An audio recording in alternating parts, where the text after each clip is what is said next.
ગણદેવી તાલુકાના પ્રખ્યાત અમલસાડી ચીકુની સિઝનનો પ્રારંભ થયો છે. તહેવારોની સિઝન વચ્ચે પરિવહનની સમસ્યાને પહોંચી વળવા અમલસાડી મંડળી દ્વારા ચીકુનો જથ્થો ટ્રેન મારફતે દિલ્હી મોકલવામાં આવ્યો છે.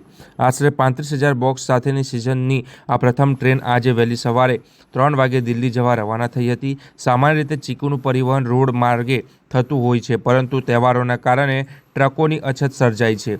આથી રેલવેનો સહારો લેવામાં આવ્યો છે. આ ટ્રેન મારફતે અંદાજિત 80,000 મણ ચીકુ માત્ર 35 કલાકમાં દિલ્હી પહોંચાડવામાં આવશે. આ ઝડપી પરિવહનથી ચીકુની તાજગી જળવાઈ રહેશે, જે ઉત્તર ભારતના ગ્રાહકો માટે મહત્વપૂર્ણ છે. નવસારીના અમલસાડી ચીકુની વિશિષ્ટતા, મીઠાશ અને મોટા કદ માટે દેશભરમાં જાણીતા છે. ખાસ કરીને દિલ્હી, રાજસ્થાન, પંજાબ અને હરિયાણા જેવા ઉત્તર ભારતના રાજ્યોમાં તેની ભારે માંગ રહે છે. આ વર્ષે ચીકુનો પાક મબલક થયો છે અને બજાર ભાવ પણ સારા મળી રહ્યા છે, જેના કારણે ખેડૂતોમાં ખુશીનો માહોલ છે. અમલસાડી મંડળીના પ્રમુખ નિમેશ વસીએ જણાવ્યું હતું કે અત્યારે ઈદના તહેવારને કારણે જે ટ્રકો મળતી નહીં હતી, તેવા સંજોગોમાં માલ પહોંચાડવા મુશ્કેલ હતો.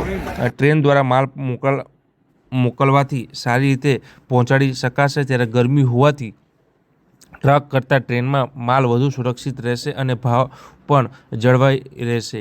ત્યારે ચીકુની આવક સતત વધી રહી હોવાથી મંડળી દ્વારા આજે જે ટ્રેન મારફતે વધુ જથ્થો મોકલવાનું પણ આયોજન કરાયું છે.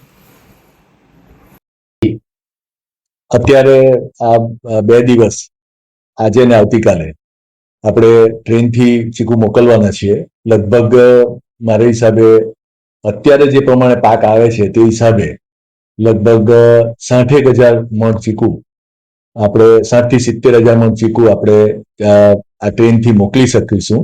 એનાથી ફાયદો એ થશે કે અત્યારે એક તો ઈદ હોય, આપણને ટ્રકો પણ મળતી નથી, તેવા સંજોગે આપણને માલ લેવો પણ મુશ્કેલ છે.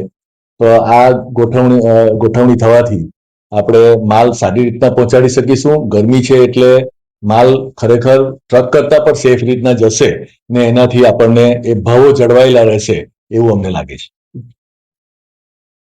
તો બીજી તરફ જે મુશ્કેલી પણ પડી રહી છે ચીકુના પાકને લઈને, કારણ કે વાત કરવામાં આવે તો અશોક ભેરવાની જે ચીકુના જે વેપારી છે તેમના સાથે વાતચીત કરતાં તેમણે જણાવ્યું હતું કે ચીકુની આવક તો ભરપૂર માત્રામાં થઈ રહી છે, સારા પણ થઈ રહ્યા છે, પરંતુ અહીંથી જ્યારે બીજા અન્ય રાજ્યોમાં જ્યારે ચીકુ પહોંચાડવામાં આવે છે, તેની વ્યવસ્થા કરવામાં આવે છે, ત્યારે લેટ પહોંચવાથી ચીકુ પાણી થઈ જાય છે. અને બીજી વાત કરવામાં આવે તો જે ચીકુ હાલ જે 35,000 બોક્સ જે મોકલવામાં આવ્યા છે, ત્યારે એક ઉપર એક થપ્પી લાગતી હોય છે, પરંતુ નીચે જે હોય છે ચીકુ તે ગરમીના કારણે દબાઈ જતા હોય છે, જેને લઈને અમુક સમય નુકસાની વેઠવાનો પણ વારો આવતો હોય છે. શું થાય છે આખી પરિસ્થિતિ, જેની માહિતી અશોક ભેરવાની વેપારીએ આપી હતી. જી, આપનું મારું નામ અશોક કુમાર સિરુમલ ભેરવાની, હું માર્કેટયાર્ડ અમલસાડમાં વેપારી તરીકે છું.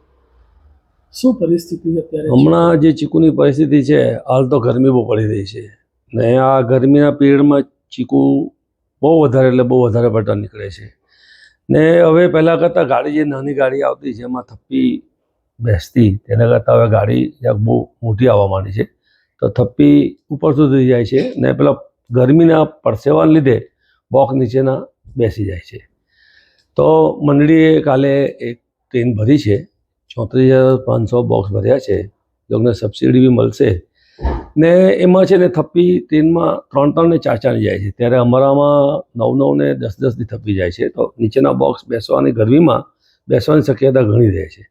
ને હમણાં જરાક એવું છે કે ઈદ ને બધું જે ગયું છે તેને લીધે ગાડીની આવક રિટર્ન કંઈ એ લોકોને ગાડીનો માલ મળતો નથી. તો ગાડીની બી શોર્ટેજ છે. ગાડી કોઈ દિવસ મળે, કોઈ દિવસ નહીં મળે, કોઈ દિવસ મોડી આવે. એ મોડી ગાડી જો પહોંચે તો ચોથે દિવસે તરત ચીકુ પાણી થઈ જાય છે. ચીકુમાં કંઈ રહેતું નથી. ગરમીમાં તમે એમ બી જાણો છો કે આપણા અમલસાડના ચીકુ તો એમ પ્રખ્યાત જ છે, પણ એ ચીકુ એકચ્યુઅલી છે ને ત્યાં પહોંચે ને ચોથે દિવસે તો ચીકુ પાણી થઈ જાય. ગરમી છે, બોક્સ બહુ ઉપર જાય છે ટ્રકમાં. તો ટ્રેનની સુવિધાને લીધે બહુ કામ સારું થઈ રહ્યું છે. આજે ટ્રેન કાલે લાગી તેમાં બહુ સારું કામ થઈ રહ્યું છે. એમાં 3-3 માલ પણ સેફ પહોંચશે ને માલના બી 2 પૈસા વધારે મળશે.